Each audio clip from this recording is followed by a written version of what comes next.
Hello again. I'm Christy Brooks of Chaplain Publishing. If you watched my first video, you heard me talk about how God sent me a not-so-gentle reminder that I have only a few years to gather treasures for my daughter and store them, not in the bank, but in her life.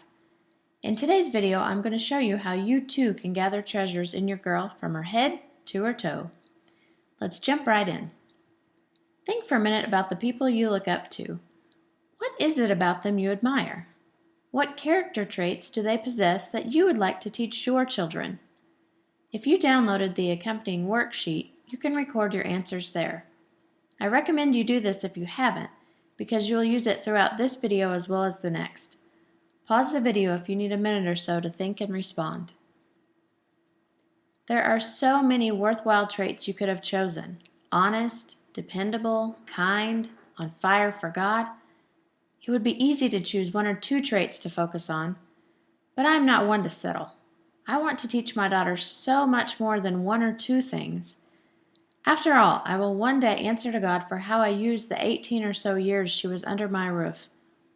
I want Him to say that I was a faithful steward of the blessing and responsibility He gave me when He made me a mom. I want to make this easy to visualize for those of you who are visually oriented. We need to gather treasures from our daughter's head to her toe. Each part represents a different focus for treasure gathering. Let me show you what I mean by that. Let's focus first on our daughter's hands. This represents her work life, her career, what she chooses to do to make money or take care of her home. Whether it's a babysitting gig for the neighbors or a career as an astronaut, there are some things we need to teach her. She needs to be honest. I come from coal country, where garages are full of tools that disappeared from the coal mines. We need to teach our daughter a better way. No matter what her job, we can also teach her to be a hard worker. We can show her that doing her very best is a way to honor the Lord. As a young stay-at-home mom, I struggled because I wasn't contributing to the household financially.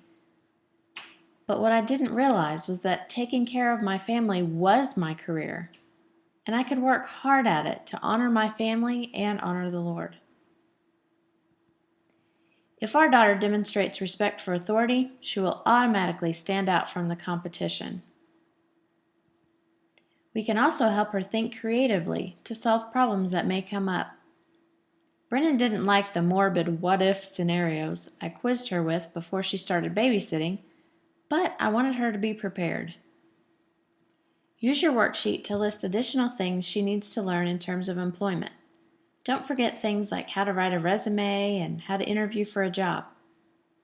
And at the top of each page, you'll see a Bible reference. Go back and look up each verse and write them in the space provided.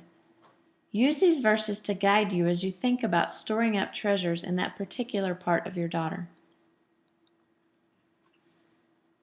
Now, let's move on to her mouth. This represents her relationships. I chose the mouth for this one because relationships are made or broken at the mouth, what we say. First of all, we need to teach our girls to be committed in friendships and then especially in marriages. Our girls also need to learn the fine art of conflict resolution. They need to see us disagree with others, as long as we do so in a healthy manner.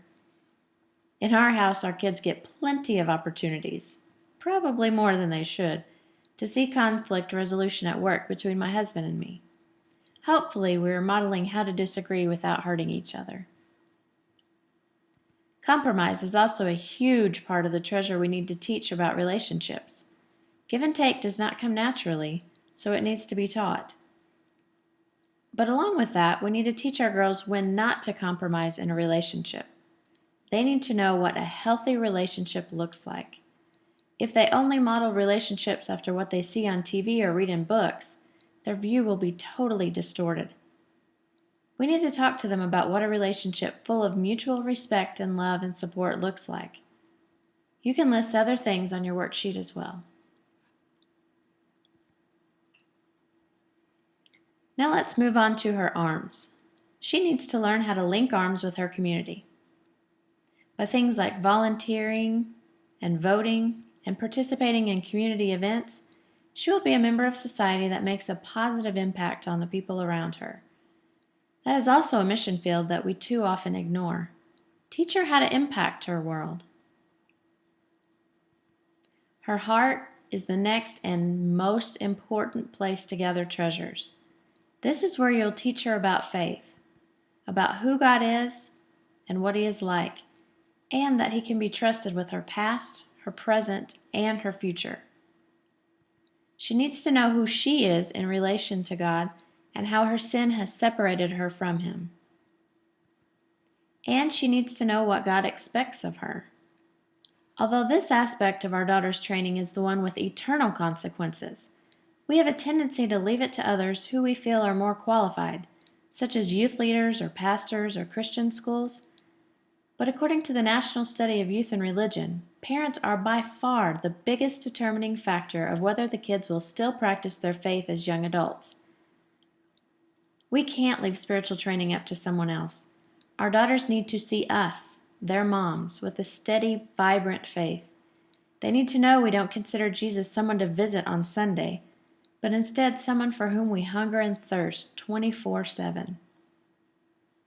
Then they can learn to be mission-minded because they will catch the importance of sharing the gospel from us as we endeavor to share. I cannot stress this point enough. Camp here on your worksheet for a while. Think of all the things you want to teach your daughter about the Lord. Pray and ask His guidance about what specific things to write down today to grow her faith. Moving on to her head. Teach her that learning isn't something that is reserved for the hours at school. In fact, some of her best learning hours could be spent at your side as you teach her to cook or you research new ways to braid her hair. Seek out learning opportunities together. YouTube can be a valuable resource for that. Teach your daughter to strive for excellence, but help her see that acquiring knowledge is so much more important than just working for the A. There were entire classes I avoided in college because I was afraid. I wanted the knowledge, but I was afraid I wouldn't get a good grade. Looking back, I wish someone would have assured me that the knowledge is more important. I chose the belly to represent health in general. We need to teach our daughters about proper nutrition. My husband jokes that if it weren't for me, he wouldn't have voluntarily eaten a vegetable in the last 20 years. We need to not only make healthy choices for our family, but teach our girls to make healthy choices for their own families someday.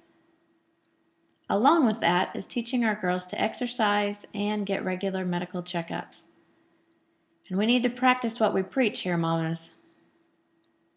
What else can you think of that she needs to be healthy? Write it down on your worksheet. The little purse she carries represents money management. I know a ton of young adults who had to drop out of college because poor money management skills left them deep in debt and without a degree. We want more for our daughters. So teach her to budget and to save from the very first time she finds change in the couch.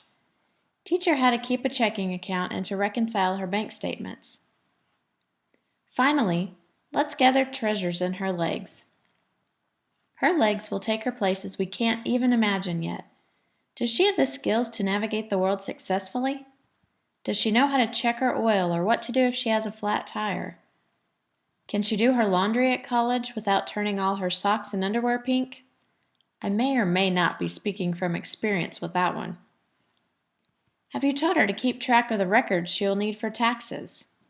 Can she cook a meal or two? These life skills are things that she won't learn in school, and if we always do those things for her as she grows up, she won't learn them at home either. It's up to us as moms to make sure she is prepared for life. What other things can you think of that she needs? Write them on your worksheet. As we were going through this identification of treasures together in our daughters, you undoubtedly thought of many other things. That is great. This is meant not as a finite list of the only things your daughter needs to know in life. Instead, this is meant to be a springboard for all the things you can teach her. It's a framework to build on. And in the next video, I will show you how to build on that framework. We will look at exactly how to equip ourselves to begin with 3 concrete action steps. I will also share with you an exciting opportunity for you to get what you really need to move forward with confidence as you gather treasures for your daughter from her head to her toe.